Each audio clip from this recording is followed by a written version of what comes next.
Good Wednesday morning, everyone. Thanks for joining the show. We got a lot to get to. We had a rough night last night. We went 3 for 6 for negative $390 or 3.9 units. Let's see here. We have a total of 21 and 32 for the season at negative 2.8 units or negative $285. We started on June 3rd. We're only down less than 3 units. We're down less than 3% of our bankroll, so not worried about it. We have a handful of games that we're going to get to today. So the computer has picked out, let's see here, the computer has picked out 1, 2, 3, 4, 5, 6, 7 plays today. A couple over-under plays and money line plays.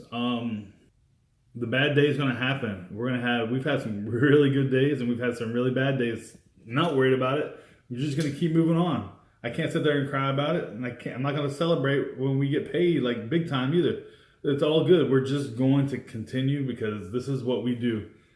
I've been doing this for years and had no complaints at all. I have an amazing life and I'm not going to stop it now. Just the only difference is I'm sharing it with you guys. All right. So all that being said, we're going to start off with the Mets minus 110 over the Braves. Then we're going to go see the Red Sox and the Orioles go under 8. And then we got Pittsburgh versus the Diamondbacks. We're going to see them go under 7. Angels trying not to get swept out there. I don't know what the hell their problem is. The Angels better get their shit together. Negative 107 for the Angels. We got San Francisco in Miami. We're going to take the Marlins to get the job done again, plus 101. We have Cleveland versus the White Sox. We're going to take the White Sox because they're literally the most underrated bad team in the league. These guys go out. I mean, in the beginning of the season, they sucked like shit. It's ridiculous. But they have been putting a couple games here and there against some pretty good talent and pretty good teams. I'm telling you, there's so much value on this White Sox team. They're plus 164 at home. And then the last thing is the Reds minus 109 versus the piece of shit Kansas City Royals that completely blew that game yesterday in the 9th inning. They were up 1-0. They took out their starting pitcher. And immediately, like within 6 pitches, the game was tied. And then the Reds ended up scoring 4 runs in the 10th inning to win 5-1. It was a complete embarrassment. The Royals absolutely suck. And they'll probably give their closer up to the Astros so the Astros can win another world championship. So, all that being said, trust the system. Do not get emotional. We're not going to win every day. That's the nature of picking majority underdog. This is literally sports investing at its finest. So this system that I have created, so I've put in these strategies, right? I've put in look for this, look for that, look for this, and it also looks for value in the lines. So when the computer spits something out, there's a reason for it. We can't predict that some asshole has had a bad day and ends up giving up a run or strikes out, or the fact that Bryce Harper got beamed every time he goes up to the bat, goes up to bat.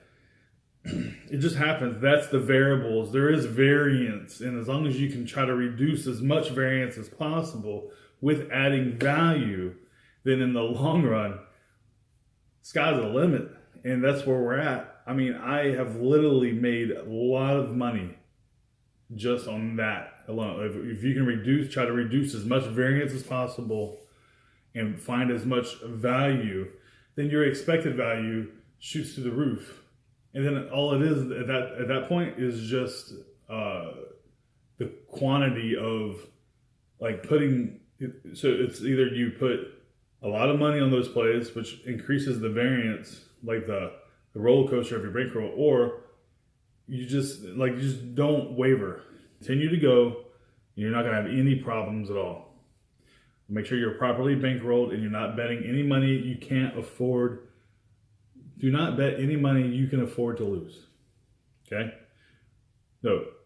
Do not bet any money that you can't afford to lose. Like, for instance, your rent, like, or mortgage, like whatever. Like, this is money set aside for serious gambling, but we are not being stupid with it. Because if anything, if I can teach you guys anything, we got to be smart about our money. We have to be smart about our money. We can't get emotional, because that's what happens. You lose a couple of games, you get pissed, you get emotional. You're like, shit, why did I listen to this guy? Or why didn't I do that? Oh, well, you know what? The Yankees are minus 200 against a shitty White Sox team. Boom, let's put all the bankroll in there, and then guess what? The White Sox come and roll off and win. When if you would have listened to more than likely my system, our play probably would have been on the White Sox for $100 or whatever, 1% of our bankroll, and then we cash it, and then that person is crying. So it is what it is. We're going to try to run this thing up.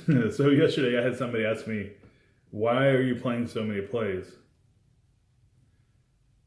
I don't have a choice. Like, the computer just picks what the computer picks. Like, and there's a reason why the computer picks it. It's just obviously not random.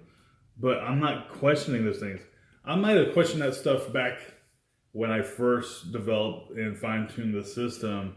But then I realized, like, how consistent the system is. And this is just, I'm just not doing baseball. There's other sports too, but baseball in particular, because I love the money lines.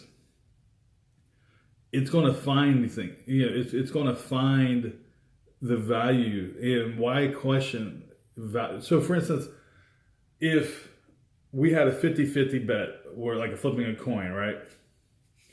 And I know you guys have heard this analogy before, but if you have tails and if I have heads, but you're giving me, let's just say, so we're betting $100 on the flip of a coin. So 50-50 over the long run, you're not going to lose any money, and I'm not going to lose any money. You're not going to win any money, and I'm not going to win any money, right? But we'll go on streaks. Well, if you give me, I don't know, let's just say a 10% edge. So now all of a sudden I'm getting $110 when I win, but I am only losing $100 when I lose. And when you win, you only get 100, but when you lose 110. We're going to get paid over the long run, because all this is, I'm going to flip as many coins as possible, because eventually I'm going to take all the money, because that $10 adds up really fast. Same thing here. We're finding the values where we're actually, like, it's profitable to bet these things. So even if you lose, the thing is like when the casino bets, when the casino rolls out the roulette table and you win $100, you think they're pissed off? No. They know that if you continue to bet, they're going to get all the money, because they have I think it's like a 5.4% edge on every roll. So theoretically, every time you bet $100, they've made $5. Maybe not at that particular roll, but they know if you stick around long enough, they're going to get all the money eventually. So same way with sports betting. We stick around long enough, and as long as the books continue to take our action, and we're on the right side of the expected value, which my computer system has proven over a long period of time, we're gonna be just fine, guys. I've kept this system to myself for 5 years. I've back tested it up to about 18 years. So I'm telling you guys, like, I could just keep it to myself, but I'm not, because I actually enjoy giving out something with value, and I hope you guys enjoy it. I hope you guys understand that not every day is the best days, because let me tell you something. There's been days where all the picks lose, but there's also been days, tons of days, where all the picks win. It's just the way it is. So it's just the nature of betting. Just as long as we're on the right side of the expected value. When we're on the wrong side of the expected value, that's when we lose money. And I can tell you the majority of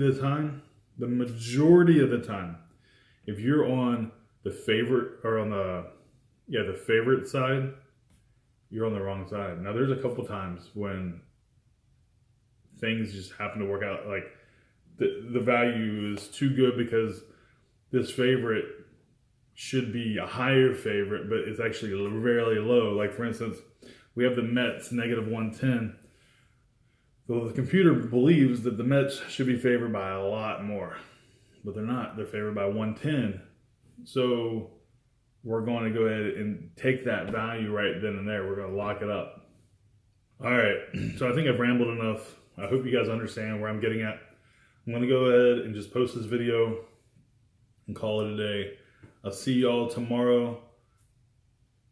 Keep your head up. If you have any questions, leave a comment down in the comments down below. If you like what I'm trying to do here, go ahead and press that subscribe button. I try to make daily videos that everybody likes, that everybody understands. I'm trying to get you paid, and let's just break the book together. Book it, cash it, get paid. Peace.